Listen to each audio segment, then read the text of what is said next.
کراچی میں رہنے والے روز ایسی سڑکوں سے گزرتے ہیں جن کی حقیقت ان کو پتہ چل جائے تو وہ حیران ہو جائیں گے، اور حیران ہونا چاہتے ہیں تو آ جائیں میرے پیچھے۔ کیا مشرق کیا مغرب، گنگا کنارے کی تہذیب ہو یا کابل کی سخت چٹانوں جیسا حوصلہ، بنارس کی ساڑیاں ہوں یا بھوپال کے پان، ڈھاکہ جیسے مچھلی چاول یا پھر پیاز روٹی پہ گزارا کرتے ہوئے اتنا سخت کام کرنے کا حوصلہ، یہاں سب ملے گا۔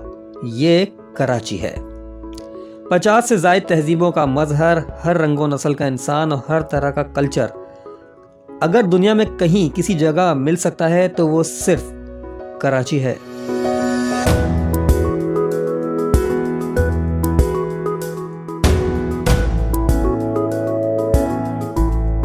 یہ ہے میٹھا در اور یہ ہے کھارا در۔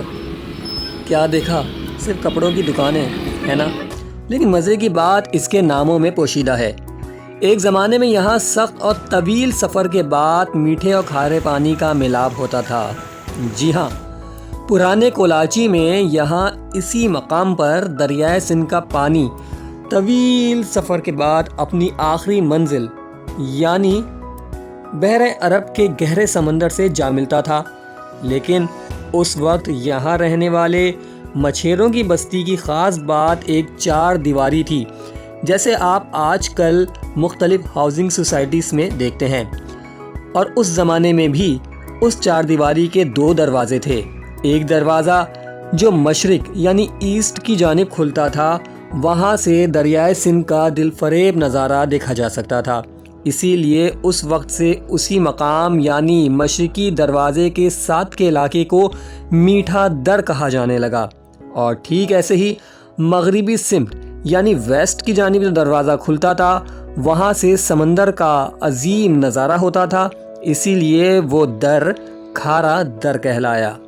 ہے نا مزے کی بات؟ ایک زمانے پہلے سندھ کی زمین اتنی بڑی تھی کہ بلتستان کا کچھ حصہ بھی سندھ کا ہی حصہ کہلاتا تھا۔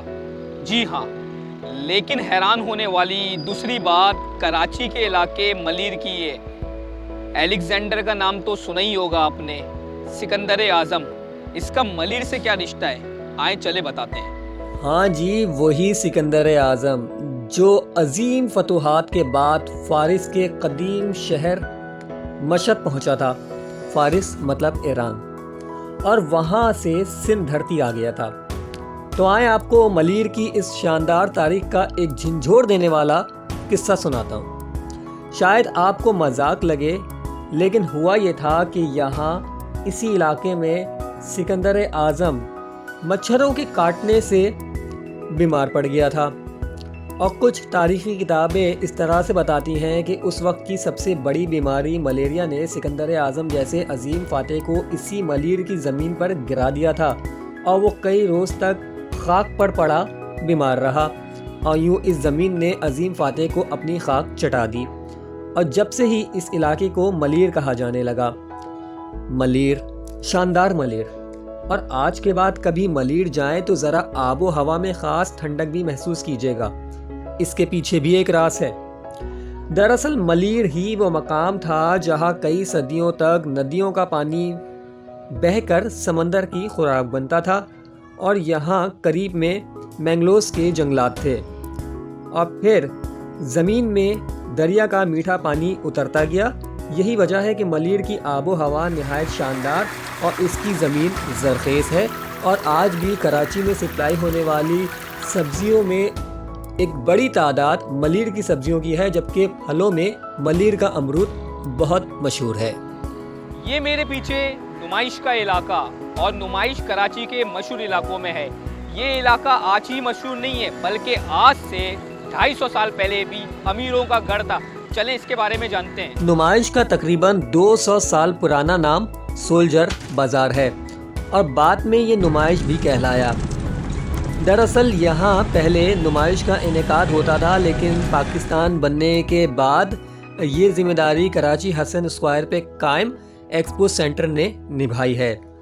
دراصل برطانوی فوج کے ساز و سامان کے لیے اسی سڑک پہ کئی دکانیں بنائی گئی تھیں، اس لیے اسے سولجر یعنی فوجیوں کا بازار کہا جانے لگا۔ لیکن دوسرے مزے کی بات یہ ہے کہ قیام پاکستان کے بعد اس زمین کو اور زیادہ اہمیت نصیب ہو گئی۔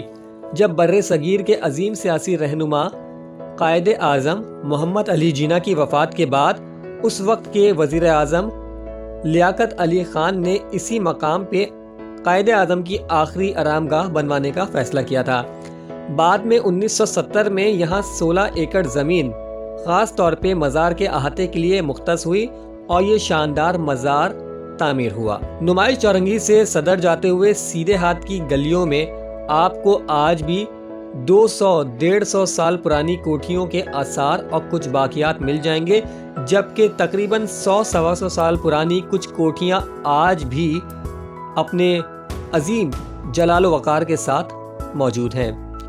یہ علاقہ آج بھی کراچی کا مہنگا ترین علاقہ ہے، لیکن حقیقت یہ ہے کہ یہ علاقہ آج سے 3 صدیوں، جی ہاں تقریباً 300 سال سے ہی مہنگا ترین علاقہ ہے۔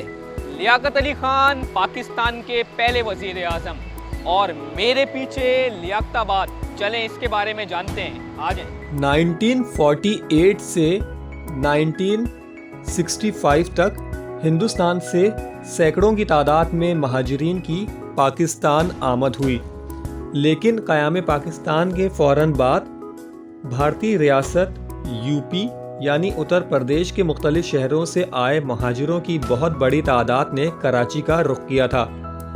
دراصل اس وقت کراچی ہی پاکستان کا دارالحکومت تھا، اور دوسری بڑی وجہ یہاں قائد اعظم اور ان کی ہمشیرہ فاطمہ جناح کا قیام تھا۔ لیکن کراچی میں اتنے بڑے پیمانے پر مہاجروں کی آمد سے مسائل بھی پیدا ہوئے تھے۔ اس وقت آج کے گولی مار اور اس کے آس پاس کے جو علاقے موجود ہیں، یہاں پر ایک بڑی خیمہ بستی آباد ہوئی تھی۔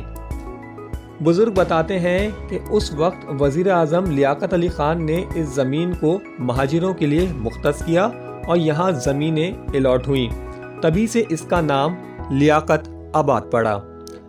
کچھ بزرگ بچوں کو کہانیاں سناتے ہوئے یہ کہانی بھی سناتے ہیں کہ یہاں اس وقت کھیت اور کھیتی باڑی ہوا کرتی تھی، اور یہاں لالو نام کا ایک بڑا زمیندار بھی رہتا تھا۔ شاید اسی لیے اس علاقے کا دوسرا نام لالو کھیت پڑ گیا۔ جناب بندر روڈ کا نام سنا ہے آپ نے؟ جی ہاں، بندر روڈ ایم اے جناح روڈ کا پرانا نام ہے، لیکن ایم اے جناح روڈ اور بندر روڈ کس عبادت گاہ کی چوکھٹ پہ آ کے ختم ہوتا ہے؟ آئیں چلے جانتے ہیں۔ قیام پاکستان سے پہلے یہاں مسلمانوں کے بدترین دشمن یہودیوں کی بھی ایک خاص تعداد آباد تھی، اور یہ ہے ان کی عبادت گاہ۔ ہاں جی، یہی ٹاور، جی ہاں، ایدی ہیڈ آفس کے سامنے اور نیٹی جیٹی کے پل سے تھوڑا سا پہلے، جہاں آئی آئی چنڈی گڑھ روڈ اور ایم اے جناح روڈ آپس میں ملتے ہیں۔ یہ ٹاور یہودیوں کی ہی عبادت گاہ تھی۔